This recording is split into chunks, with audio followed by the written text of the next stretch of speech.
Welcome everyone, मैं हिमांशु शर्मा। आप देख रहे हैं reliable facilities management. Greater Noida की सोसाइटी है आम्रपाली लेज़र पार्क सोसाइटी है ये। और यहाँ मैं आज आया हुआ हूँ। बीते रविवार को यहाँ पर एक ऐसी घटना हुई जो मतलब सोशल मीडिया पर भी आपने देखा होगा, वायरल हुई और न्यूज़पेपर पे अलग अलग माध्यम से हमको इसके बारे में पता चला। यहाँ पर ये घटना हुई रविवार को रात की लगभग घटना है, जहाँ एक डिलीवरी बॉय की एंट्री को लेकर सिक्योरिटी और रेसिडेंट के बीच में तनावपूर्ण स्थिति हुई और यह इतनी बेकार हो गई स्थिति कि मारपीट तक की नौबत आ गई। और इस घटना में अवनीश कुमार जी जो यहाँ के निवासी हैं, उनके साथ भी मारपीट हुई। तो मैं अभी उनके आवास पर स्थित हूँ और उनसे बात करने आया हूँ। तो क्या है ये पूरा मामला, उनसे बात करते हैं। नमस्कार सर, कैसे हैं आप? नमस्कार जी। सबसे नमस्कार पहले थैंक यू सर, आपने हमें समय दिया उसके लिए। तो जी जी। ये क्या घटना थी सर, कैसे मतलब शुरुआत हुई और क्यों मतलब इतनी हाथापाई की नौबत आ गई, क्या हुआ था? एक्चुअली क्या हुआ कि मैं खाना खाने के बाद शाम में टहलने गया था। करीब करीब 10:30 पौने 11 की घटना थी ये समय। और मैं उधर से घूम रहा था तो देखा गेट पे कुछ भीड़ थी। तो पता चला उसमें पुलिस भी थी और पुलिस भी आई हुई थी और भी कुछ लोग थे। वहाँ हमारे एडॉक के जो ट्रेजरार हैं इंद्र भट्ट जी, वो भी थे। तो ब्लिंकिट का मामला था, किन्हीं ने खाना मंगाया होगा और उनका खाना रोक दिया गया था। तो जो मैटर जो भी था वो पुलिस ने समझा बुझा के कि भाई आप कोई अगर खाना मंगा रहा है और मेंटेनेंस नहीं दे रहा है तो आप उसका खाना नहीं रोक सकते हो। डिलीवरी सिस्टम मतलब कोई भी आप फैसिलिटी नहीं रोक सकते हो। आप उनके फ़ोन पे फ़ोन करो, अप्रूवल लो और उनको जाने दो। समझा बुझा के बात ख़त्म हो गई। पुलिस भी चली गई। उसी समय एक शख्स थे जो कि वीडियो बना रहे थे। तो भट्ट साहब बोले कि आप वीडियो क्यों बना रहे हो, जो कि ट्रेजरार है। जो ए के पदाधिकारी हैं, हाँ, ट्रेजरार हैं ट्रेजरार उसमें, हैं, हाँ। वो कोषाध्यक्ष। उन्होंने पॉइंट आउट किया आप वीडियो क्यों बना रहे हो। उन्होंने बोले भाई हम वीडियो बना रहे हैं, आपको क्या दिक्कत है। गार्ड सिक्योरिटी भी लोग बोलने लगे कि आप क्यों वीडियो बना रहे हो। मैं भी आने के लिए घर आने के लिए मतलब निकल चल रहा था वहाँ से, लेकिन मैं देखा कि सिक्योरिटी और ये लोग उस पर एग्रेसिव हो रहे थे। तो रात तो कितने बजे की घटना थी ये ये सर? करीब 10:30 से 11 के बीच की। 10:30 से 11 के बीच की हाँ। घटना है, ठीक तो है। मैंने देखा कि ऐसा ना हो कि वो लोग इनको मार बैठे, क्योंकि ऐसे ही कुछ मामला वो हो रहा था। वो पूछ रहे थे, जो वीडियो बना रहे थे वो शख्स पूछ रहे थे कि आपको किन्होंने मतलब आप सेल्फ सिलेक्टेड एडॉक हो, आपको किसी ने चुना नहीं और आप जाति कर रहे हो। ऐसा वो कुछ बोलते हुए वीडियो बना रहे थे। उस पर उन्होंने बोला कि हमें अटॉर्नी जनरल साहब ने अपॉइंट किया है और हम मेंटेनेंस लेंगे, आप लोग अगर मेंटेनेंस नहीं देंगे तो आप लोगों पर सख्त कार्रवाई की जाएगी। ऐसे करते हुए वो उनकी तरफ आगे बढ़ रहे थे। सिक्योरिटी भी आगे बढ़ रही थी। तो मैं सोचा कि कहीं ये हाथापाई ना हो, मैं बीच बचाव कर लूँ। और इसी बीच मैंने उनको लेके कोशिश किया कि जो वीडियो बना रहे थे उनको बोला कि आप हट जाओ, पीछे हट जाओ। और सिक्योरिटी को बोला भैया आप हट जाओ, अगर ये वीडियो बना रहे हो क्या दिक्कत है आप। तो इसी बीच क्या था कि इंद्र भट्ट साहब बोले कि भाई वीडियो क्यों बना रहे हो। वो बार बार एग्रेसिव हो रहे थे और सिक्योरिटी को इशारा कर रहे थे कि भाई इन पे एक्शन लो। यानी उनका क्लियर इशारा था कि इनको जो भी एक्शन लेना है लो, मतलब मार पिटाई करो, करना है करो। तो उसी बीच मैं आया कि भाई आप लोग दूर हटो और मैं इनको ले जा रहा हूँ। और करते उसमें एक आदमी था जो सिक्योरिटी नहीं लग रहा था, वो अपने मुंह को पूरा कवर किए हुए था और टोपी लगाए हुए था। मैंने बोला भैया आप कौन हो। तो बोला मैं सिक्योरिटी तो आप नहीं लग रहे हो, क्योंकि आप यूनिफॉर्म में भी नहीं हो। और ये बोलते हुए ही जैसे ही मैंने उसका वो हटाया, मास्क मफलर बांधे हुए था वो हटाया, वैसे ही उसने हाथ उठाना चालू कर दिया मेरे ऊपर। उनको छोड़ के, जो वीडियो बना रहे थे उनको छोड़ के मेरे ऊपर हाथापाई चालू कर दी उन्होंने। पीछे ट्रेजरार साहब खड़े थे इंद्र भट्ट जी, उन्होंने इशारे में भी किया कि कोई नहीं, इन पे एक्शन लो, इनकी पिटाई करो। मतलब एओए के पदाधिकारी इस बिल्कुल हिंसात्मक स्थिति में सिक्योरिटी के साथ थे, उन्होंने बीच बचाव का प्रयास नहीं किया। नहीं करते हुए उन्होंने और उसको मतलब आगे बढ़ाया और उसको प्रोत्साहित किया कि आप इन पे एक्शन लो। और मैं देखा कि करीब करीब 8-10 लोग आ गए सिक्योरिटी के और वो पूरा बदतमीजी करने लगे और मतलब मेरे साथ मार पिटाई करने लगे। मैं बीच बचाव करते हुए भागने की कोशिश किया तो उन लोगों ने डंडे से भी पिटाई किया, हाथ से पिटाई किया, जैसे उनको लगा उन्होंने पिटाई किया। मेरे सर में भी चोट लगी, मैं अनकॉन्शियस होके E3 और E4 के आसपास आके मैं गिर भी गया। E3 E4 यहाँ टावर हाँ, हैं टावर हैं उनके उनके बीच में। में। हाँ, मैं गिर गया और मैं अनकॉन्शियस हो गया। मुझे 2-3 मिनट बाद जब वो हुआ तो मैं देखा कि अकेले मैं पड़ा हुआ हूँ। फिर मैं उठ के गया, भाई मेरे साथ ऐसा क्यों हुआ, क्यों किया गया। मैं दोबारा उठ के वहाँ गया तो मुझे वहाँ कोई नहीं मिला। मैं जाके जब देखा सिक्योरिटी कोई और, मतलब वो लोग नहीं थे जो मेरे साथ मार पिटाई किए। तो केबिन बंद था, सिक्योरिटी रूम बंद था, तो मैं उसमें खोला, मैं हो सकता है इसमें बैठे हूँ। उसमें खोला तो एक शख्स जो मेरे ऊपर हाथ उठाया था वो बैठा हुआ था वहाँ पे। तो मैंने उसे हाथ पकड़ा और बोला, भाई तुम बाहर चलो, और तुमने मेरे साथ ऐसा क्यों किया। मैंने उसे पूछने के लिए उसे बाहर लाया कि भाई तुमने ऐसा मेरे साथ क्यों किया। लेकिन जैसे ही वो बाहर आया वैसे फिर से उसने फाइट चालू कर दी, और मैं इसके लिए भी तैयार नहीं था कि मैं जबकि आराम से पूछ रहा हूँ और वो फाइट चालू कर देगा। ऐसी स्थिति तो नॉर्मली हाँ, सोसाइटियों में और आती ही नहीं है, उसने वो इतने आपका बुरी कोई भी तरीके से तैयार मुझे नहीं पीटा, होता। और उसके बाद फिर से वहाँ 8-10 गार्ड, 15 गार्ड ऐसे लगभग आ गए। उन्होंने बोला डंडा लाओ, ये लाओ, एडॉक का ऑर्डर है कि इनको पीटो और इन्हें इनकी नेतागिरी निकाल देंगे, फलाना है चिलाना है। और मारने के बाद वो मुझे उठा के बोले इनको लेके बेसमेंट में चलो, और बेसमेंट में इनकी ले जाके हम इलाज करेंगे। और ऐसा बोलते हुए उन्होंने मतलब हमें घसीटते हुए बेसमेंट की तरफ ले जाने की कोशिश किया। फिर मैंने बोला ऐसा है कि अगर आपको मुझे मारना ही है, आप अगर मेरा मर्डर करना चाहते हो, जान मारना चाहते हो, तो आप मार दो यहीं पे, बेसमेंट में ले जाने की क्या ज़रूरत है। मैं आप पे हाथ नहीं उठा रहा हूँ, अगर आपको मारना है तो आप यहीं मार दो, मैं खड़ा हूँ, आपको जो एक्शन लेना है आप लो। उसी बीच कुछ निवासी भी आए और बीच बचाव किया, तो वो लोग ठंडा पड़े, नहीं तो हो सकता था कि वो मर्डर भी कर सकते थे। और मैं इन सब घटना से, जो कि वहाँ पे इंद्र भट्ट जी थे और उन्होंने कोई बीच बचाव नहीं किया, तो तो इससे सिक्योरिटी से कितने सुरक्षा कर्मी या बाउंसर भी बताए जा रहे हैं थे जो कि जिन्होंने 3-4 आप बाउंसर पे थे, जो हमला कि किया? 3-4 जो थे वो बिना ड्रेस में थे, जो कि सिक्योरिटी की यूनिफॉर्म में नहीं थे। अब वो या तो उनके बाउंसर थे और नहीं तो एडॉक ने उनको बाहर से कुछ ऐसा बुला रखा हो। आजकल ये है कि कुछ घटनाओं को देखते हुए ये भी एक वो है कि अब आप सोसाइटी में बाउंसर नहीं रख सकते हैं, बिल्कुल, तो अगर बाउंसर भी हैं तो भी गलत है। और बार बार वो भट्ट साहब भी, हमारे जो अटॉर्नी जनरल साहब हैं भारत सरकार के, जिनके अंदर में ये प्रोजेक्ट चल रहा है, निर्माणाधीन है, एनबीसीसी करा रही है, उनका नाम वो बार बार ले रहे थे कि इन्होंने ही मुझे वो किया है। मैं भी अटॉर्नी जनरल साहब से मैं भी यही आपके वीडियो के माध्यम से गुहार यही लगाना चाहूँगा कि आप ये जो एडॉक बना रखे हैं इन पे कुछ एक्शन लें, क्योंकि जब पुलिस कार्रवाई हुई, हमने पुलिस को जाके थाने में ज्ञापन दिया, उसके बाद जो मेरे साथ हुआ घटना हुआ मैंने रिटर्न में दिया वहाँ पे, क्योंकि मैं किसी को जानता नहीं था इसलिए मैं किसी का नाम नहीं दिया। तो उसके बाद पुलिस आई मौके पे, उस समय 2-3 लोग थे जिनको कि मैं पहचान पाया, उसमें शामिल तो कम से कम 15 से 20 लोग थे सिक्योरिटी, लेकिन मात्र मैं 3 लोगों को पहचान पाया। तो हमने नाम दिया, पुलिस उन 3 लोगों को उठा के ले गई, उनको शायद उन्होंने अंदर किया भी है, जेल में किया है, उन पे कार्रवाई चल रही है। तो मैं ये चाहता हूँ कि और भी लोग हैं इसमें जो इन्वॉल्व, उनके ऊपर कार्रवाई किया जाए, खास करके जो इंद्र भट्ट जी हैं वहाँ पे थे और उनके सामने जो ये जानलेवा हमला हुआ, उनके खिलाफ अभी तक कोई कार्रवाई नहीं हुई, ना तो उनके खिलाफ पुलिस ने कार्रवाई की, जबकि रिटन कंप्लेन है। आपने हमने एओए के शायद पदाधिकारियों के नाम भी कंप्लेंट की हुई है, हमने 2 कंप्लेन की थी।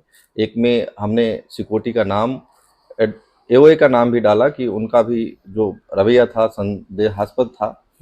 ठीक है, अब मैं कंफर्म नहीं था कि लोग हैं नहीं हैं, लेकिन वीडियो में क्लियर दिख रहा है और कि इंद्र भट्ट साहब हैं वहाँ पे। आप सारे वीडियो में वीडियो, वो हाँ जिन्होंने चश्मा लगाया हुआ है हाँ जिनसे वही आप है, कह रहे हैं वही है, वही इंद्र वही भट्ट है, जी इंद्र भट्ट जी हैं, हैं, वही ट्रेजर एओए जी के कोषाध्यक्ष हैं। जी जी। अच्छा, और उनके सामने ही ये घटना हुई। तो पुलिस की कार्रवाई से आप कितना इसमें खुश हैं, संतुष्ट हैं, इस पर क्या कहना चाहेंगे? पुलिस की कार्रवाई थोड़ी स्लो है।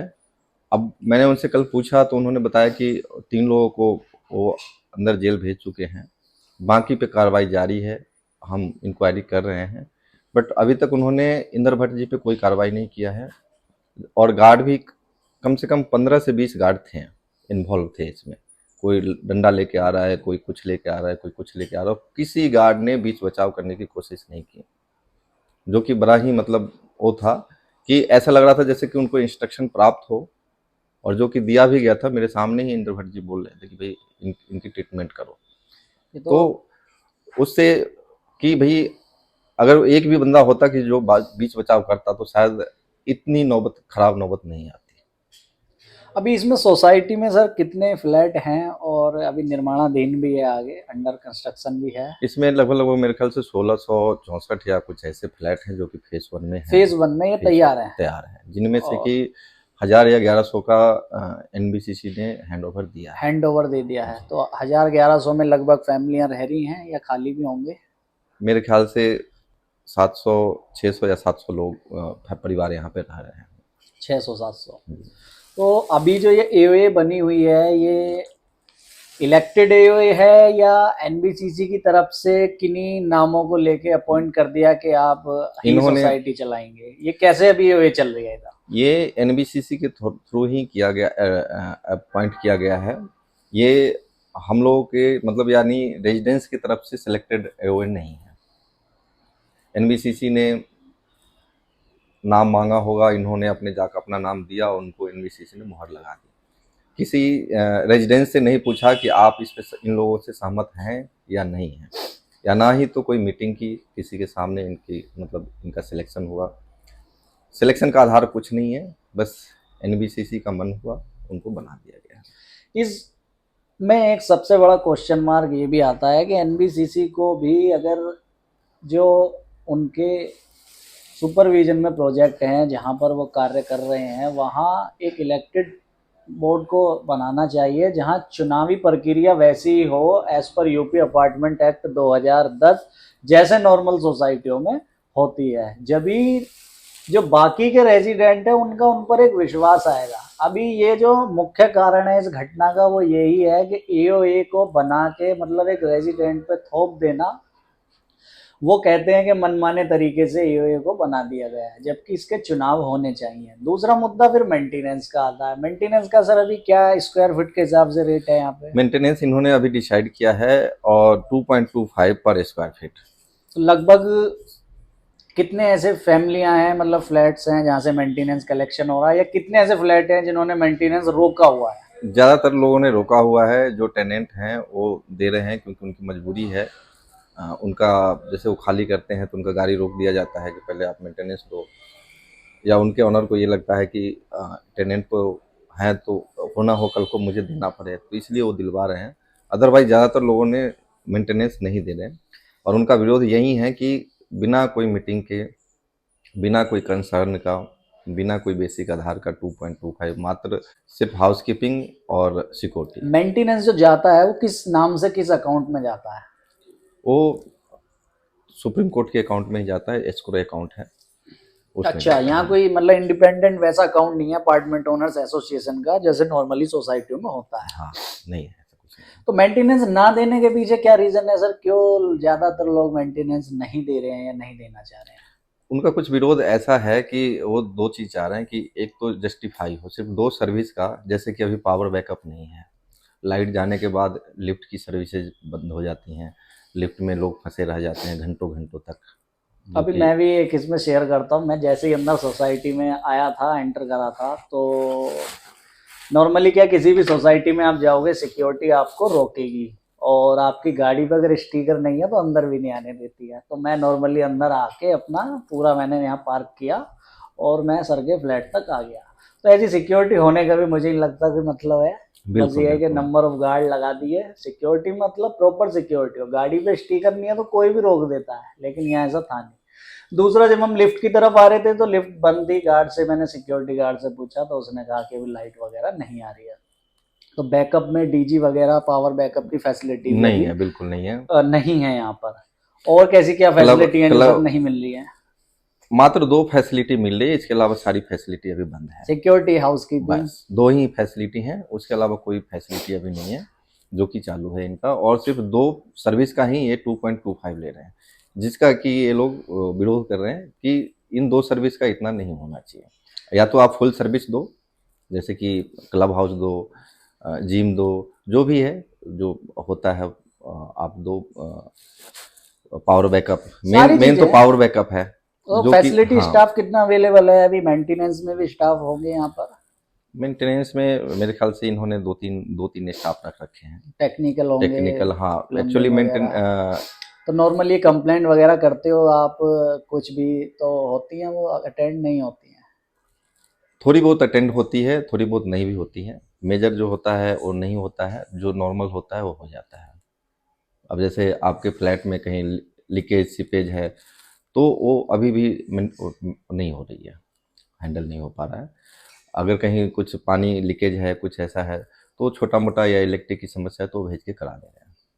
और वो भी एनबीसीसी के लोग आते हैं, एडॉक की तरफ से कोई ऐसा अपॉइंटमेंट नहीं है, कोई स्टाफ नहीं है जो कि ये कर रहा हो। वो जो भी है, प्लम्बर है, इलेक्ट्रिकल है, वो एनबीसीसी की तरफ से है। तो एनबीसी की तरफ से कभी आपने जैसे कहा कि ये जो मेंटेनेंस हमको चार्ज किया जा रहा है, इसका कुछ बैकअप वगैरह हमें प्रोवाइड कराया जाए, तो कभी उनसे आपने कहा, वहां से कुछ डिनाई किया है या वो उन्होंने लोग वो सहमत लोग हुए, सीधे अपना कुछ हुआ पल्ला ऐसा? झाड़ लेते हैं। वो बोले आप एडॉक से बात करो। उनको बहुत बार कंप्लेन किया गया है, और वो यही है कि उनको लगता है कि उनका चुना हुआ है तो उनको अपनी टीम पे ज़्यादा भरोसा है। तो इसमें नॉर्मली ये प्रक्रिया अपनाई जा सकती है, तो मतलब हम उनकी टीम से भी बात करेंगे ऐसा कि क्यों ना इस सोसाइटी में एक इलेक्शन प्रॉपर हो, एक एओए का गठन हो, जिसके बाद वो फेज वाइज सोसाइटी को टेक ओवर करें। फर्स्ट स्टेप में आप ऑपरेशन ले सकते हैं, ये नहीं कहते हम कि पूरा अमाउंट आप अपने पास लें, लेकिन एक पूरा ऑपरेशन आपके पास हो, सिक्योरिटी, हाउसकीपिंग, टेक्निकल और हॉर्टिकल्चर वगैरह जितना भी है आप उसको मेंटेन करें। देन सेकंड स्टेप में फिर आप प्रॉपर पूरी सोसाइटी को टेक ओवर कर सकते हैं। तो इसमें मुझे नहीं लगता कि एनबीसीसी को कोई प्रॉब्लम होनी नहीं चाहिए, होनी चाहिए। क्योंकि रियल एस्टेट में पिछले 10 से 12 साल का जो मेरा जो एक्सपीरियंस रहा है, कहीं ना कहीं सोसाइटी में विवाद के पीछे कारण है वो है एक मेंटेनेंस। कितनी सोसाइटी नोएडा में ऐसी हैं जहां मेंटेनेंस ड्यूज है, कितनी ऐसी हैं जहां बिल्डर कहता है मेरा ड्यूज है, सर्विसेज नहीं मिल रही हैं। लेकिन यहाँ तो अलग ही मामला है, क्योंकि एनबीसीसी है और एक सरकारी एजेंसियां हैं, तो ये वहां जाएं तो इनकी वो उस लेवल पे सुनवाई नहीं है जैसे नॉर्मली प्रशासन ट्रीट करता है। ट्रीट करते हैं। प्रशासन का भी एक मुझे लगता है इस मामले में एक पक्षपाती रवैया है, क्योंकि अगर ये प्राइवेट बिल्डर हो तो एक अलग उनका तरीका होता है, नजरिया, और बिल्कुल। यहाँ एक अलग है। तो एओए का जब तक गठन नहीं हो, पूरा जो मेंटेनेंस है प्रॉपर वो ना दिया जाए, तब तक मुझे लगता है ये समस्या आती रहती है। उसको जो डिलीवरी बॉय है उसको रोकने का कारण भी यही था कि जिनके यहाँ वो आना था उनका मेंटेनेंस जमा नहीं था, और गेट पर बोल दिया गया सर के अनुसार कि एओए के पदाधिकारियों द्वारा कि इनका मेंटेनेंस जमा नहीं है, तो उसको ना अंदर एंटर करने दिया जाए, ऐसा। हाँ, उनको ये बोला जा रहा था कि आप नो ब्रोकरहुड ऐप ऐड करें और इंस्टॉल करें, उस पे आपको अप्रूवल आएगा, फिर आप मतलब डिलीवरी बॉय आपके घर पे जाएगा। जबकि अच्छा। उनका ये कहना था कि अगर मैंने NoBroker app no install broker नहीं, हुड हाँ, इंस्टॉल नहीं किया है, नहीं किया है, तो आप मेरे फ़ोन पे आप कंसर्न ले सकते हो। ये तो हर जगह है। आप जी, वो अगर नो ब्रोकर हुड कह रहे हैं, मैं कहूंगा वो भी एक गलत नहीं है, लेकिन नो ब्रोकर हुड अगर नहीं है तो भी आपके पास एक ऑप्शन होता है कि आप फोन करके, कॉल करके एक कंसर्न ले सकते हैं, और वो कहते हैं तो आप उनके यहाँ अलाउ कर सकते हैं। तो ये प्रक्रिया यहाँ भी फॉलो होनी चाहिए, जरूरी नहीं है कि नो ब्रोकर हुड के थ्रू ही हो। बिल्कुल, बिल्कुल। तो सर इस मामले में हम पूरी कोशिश करेंगे एओए के जो मौजूदा जो पदाधिकारी हैं उनसे भी डिस्कस करें, एनबीसीसी की जो टीम है उनसे मैं जरूर बात करूंगा इस बारे में कि जी, एओए जी। बनाने की क्या प्रक्रिया है, और क्या हम इलेक्शन के थ्रू यहाँ पर एओए का गठन कर सकते हैं, क्योंकि एनबीसीसी के और भी प्रोजेक्ट हैं, तो इसमें मुझे लगता है ये प्रॉपर इलेक्शन होने ही चाहिए। होने चाहिए। और अगर जैसे कि इन्होंने एडॉक का सिलेक्शन जो किया है, वो अगर पब्लिक के बीच से करते तो ये नौबत नहीं आती। नौबत नहीं एक आती, मीटिंग पब्लिक का करके, विश्वास अगर होता है कि हाँ, हमने चुना है। एक मीटिंग करके एक उनके अधिकारी होते और उनके सामने जिनका सिलेक्शन होता टावर वाइज, या तो कर लेते, या उन्हीं में से 5 या 7-8 लोगों को कर लेते, मीटिंग करके करते, ओपन मीटिंग कर लेते तो भी कोई कंसर्न नहीं था। तो इनका कोई सिलेक्शन का आधार ही नहीं था, चुपचाप गए, 5 आदमी 7 आदमी ने अपना नाम दिया और उस पर उन्होंने और जितने भी हैं एडॉक में वो सब मैक्सिमम प्रॉपर्टी डीलर हैं और यहाँ के रेजिडेंस नहीं है। मतलब उनका फ्लैट उनका है, फ्लैट है, रहते नहीं है, उन्होंने अपने फ्लैट किराए पे लगा रखा है, रहते कहीं बाहर हैं, आके यहाँ दिन भर प्रॉपर्टी डीलिंग का काम करते हैं। अच्छा, अनवांटेड लोग जो कि उनके मतलब जो उनके बिजनेस का हिस्सा होता है उनको पूरे दिन यहाँ छूट होता है, वो कुछ भी करें और बाकी रेजिडेंट्स को परेशान किया जाता है। तो फिर तो बाकी की प्रक्रिया भी फॉलो नहीं होती होंगी, जैसे बिल्कुल, पुलिस जब वो वेरिफिकेशन वगैरह हो गया, रेंट जब वो खुद ही एग्रीमेंट हो प्रॉपर्टी गया। डीलर हैं हाँ। और जब वो खुद ही अनऑथराइज हैं तो फिर वो प्रक्रिया क्या पूरी करेंगे, वो रेजिडेंट्स के लिए क्या सोचेंगे, क्योंकि वो एक बिजनेस कर रहे हैं यहाँ पे, उन्होंने एक अपना बिजनेस का अखाड़ा बना रखा है और इसके बारे में एनबीसीसी को बहुत बार कंप्लेन किया गया और सीआर जो कि अटॉर्नी जनरल साहब है जिनके देख रेख में ये काम हो रहा है उनको भी कंप्लेन किया गया है कि अगर यहाँ आपने ही चुना है एडॉक तो आप यहाँ जो रह रहे हैं रेजिडेंट्स हैं उनको चुने, जो बाहर रह रहे हैं सोसाइटी के बाहर रह रहे हैं उन्होंने अपना मकान किराए पे दे रखा है तो उन्हें चुनने का कोई आधार नहीं है। तो आप उनको चुने, किसी को कोई मतभेद नहीं होगा, सभी पेमेंट जमा करेंगे, मेंटेनेंस करेंगे, देंगे, सभी सपोर्ट करेंगे, बट इस पे कोई सुनवाई नहीं है। 5 लोग साइन करवा के तो ये चीजें हैं और लगभग हम लोगों ने 500 लोगों का यहाँ पे जो है एक जो भी है यहाँ रह रहे हैं उन सब से साइन करा के भी दिया। डीएम साहब के पास हम लोगों ने इस ज्ञापन दिया था कि ये लोग इलेक्शन नहीं करा रहे हैं और तो डीएम साहब ने करीब करीब हम 500 लोगों का हमारे पास साइन है रेजिडेंस का, जो कि इस फेवर में साइन किए हैं कि यहाँ इलेक्टेड बॉडी आए, इलेक्शन के थ्रू एडॉक का चुनाव हो। तो इसके बारे में दिया तो उन्होंने एक एडीएम लेवल का टीम भी गठित किया और उन्होंने बोला कि इसकी जांच हो और उसकी जांच चल भी रही है, जो कि डीएम साहब से मैं आपके माध्यम से कहना चाहूँगा कि जांच जल्दी पूरी हो और यहाँ पे इलेक्शन हो। तो इस बीच में क्या है कि 3-4 बार 5 बार जो है लिफ्ट की घटना, कितनी बार लोग लिफ्ट में फंसे हैं और लिफ्ट गिरी भी है, जब लाइट गई है भी गिरी है। हाँ, लिफ्ट जब मतलब जाके नीचे तक टॉप से बिल्कुल नीचे हाँ, नीचे आके हाँ रुक गई। हाँ, तो ऐसी भी घटना 2-3 बार हुई है जिसकी कंप्लेन भी की गई थी एनबीसीसी में और उसके बाद बहुत मतलब करने के बाद इन्होंने शायद इंटरकॉम वगैरह भी मतलब मांग किया गया और जो भी सेफ्टी होती है लिफ्ट सेफ्टी के बारे में भी बोला गया, जो कि कुछ भी नहीं, फैसिलिटी के नाम पे बिल्कुल जीरो है, अभी भी पावर बैकअप नहीं है।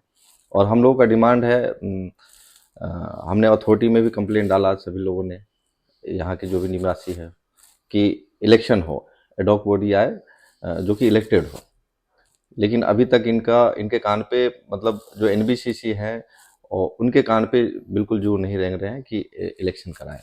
तो डीजी इन्होंने तो परचेज वगैरह भी किया ही नहीं है?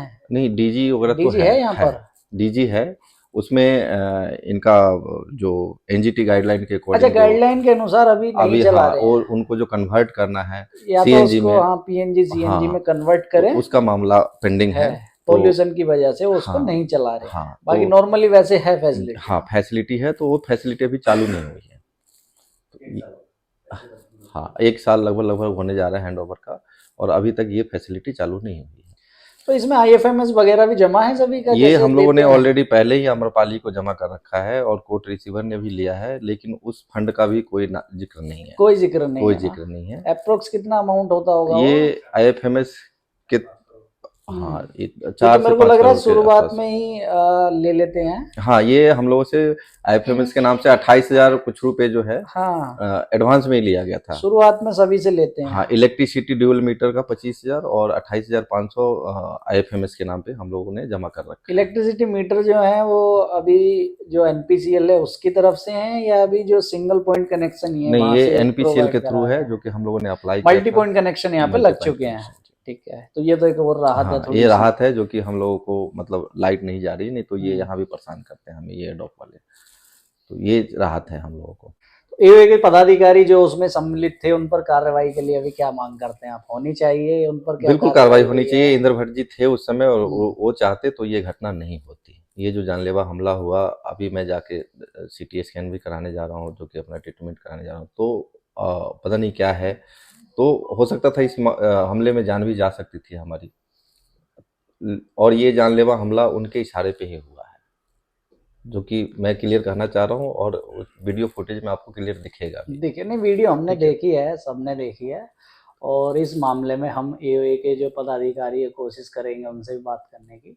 एनबीसीसी की तरफ से जो भी ऑथराइज रिप्रेजेंटेटिव हैं उनको भी हम कांटेक्ट करेंगे, क्योंकि नॉर्मल प्रक्रिया एओए की जो गठन की है वो इलेक्शन ही है, और as per UP apartment act जो भी उसमें गाइडलाइंस हैं उसके अनुसार होने चाहिए। ये मेन मुद्दा मेंटेनेंस का ही है, जो आज इतना बड़ा ये स्थिति हो गई।